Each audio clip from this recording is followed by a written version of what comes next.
ABS-CBN News and Current Affairs. Panig sa katotohanan, panig sa bayan.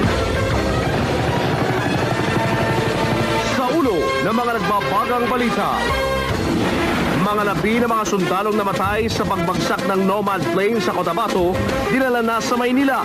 Investigasyon para tukuyin ang dahilan ng pagbagsak ng trahedya, sinimulan na.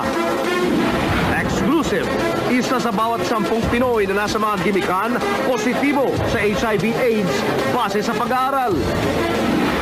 Mga call center agent umalma sa sinasabing paglaganap ng HIV/AIDS sa kanilang profesyon. Ang nadiskubre sa isang pag-aaral kaugnay ng sexual behavior ng mga taga-call center, malalaman na. Mga kandidato sa pagkapangulo, muling kinilatis ng mga kabataan. Kahandaan ng Comelec sa automation ng halalan, bubusisiin din. Ihatid namin ang latest sa Automation Forum live. Boto mo, ipatrol mo. Ako ang simula.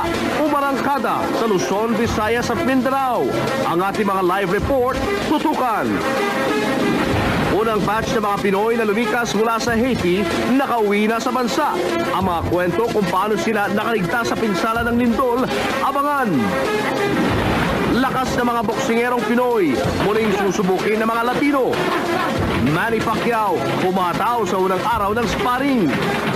At ang inabangang kasal ni Rica Peralejo, dito niyo unang mapapanood. Ang live update, abangan.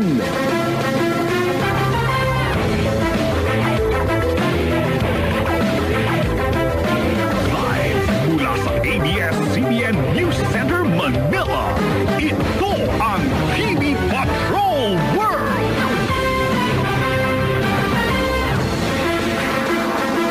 Magandang gabi, Pilipinas! Kami ang mga patrol ng Pilipino. Nagbabalita at naglilingkod sa inyo saan man sa mundo.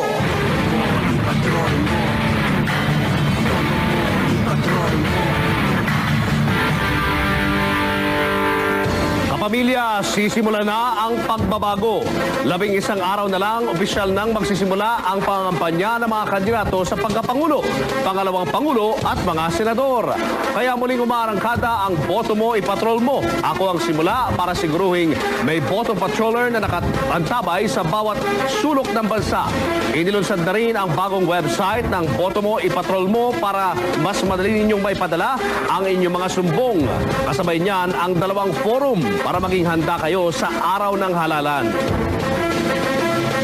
Sa Luzon, makakasama natin si Chris Zuniga mula sa Dagupan. Sa Visayas naman, naroon si Cara Noveda sa Cebu.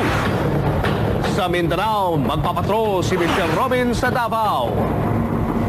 At mula sa Quezon City, makakasama rin natin si Ryan Chua para sa Automation Forum dito sa Dolphy Theater ng ABS-CBN.